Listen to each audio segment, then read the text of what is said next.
October 1962. The world is 13 days from nuclear war. And the reason America knows exactly how close is a Soviet colonel who's already been dead for 2 months. Oleg Penkovsky was a colonel in Soviet military intelligence, the GRU. Decorated, well-connected, trusted. On paper, the perfect Soviet officer.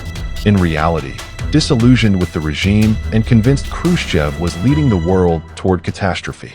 In 1960, Penkovsky made a decision that would get him executed if discovered. He tried to contact Western intelligence, approaching American students on a Moscow street, begging them to pass a letter to the CIA. MI6 and the CIA ran him jointly, a rare partnership. Over the next 2 years, in hotel rooms in London and Paris, Penkovsky handed over thousands of pages of documents, missile specifications, military doctrine, the inner workings of Soviet strategic planning. Then, in October 1962, U.S. spy planes photographed Soviet missile sites being built in Cuba. Washington needed to know one thing immediately. Were those missiles operational? Penkovsky's smuggled technical manuals gave analysts the answer, allowing them to correctly judge the timeline and giving Kennedy the room to negotiate instead of strike. But Soviet counterintelligence was already circling. Surveillance teams had noted his movements.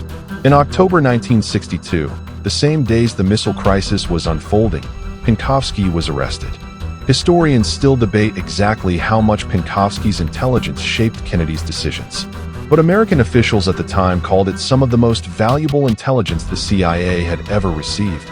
Intelligence that helped both superpowers step back from the edge 13 days before the unthinkable. This is just one story from a war fought almost entirely in the shadows. If you want more of these, subscribe and tell me in the comments which Cold War operation you want covered next.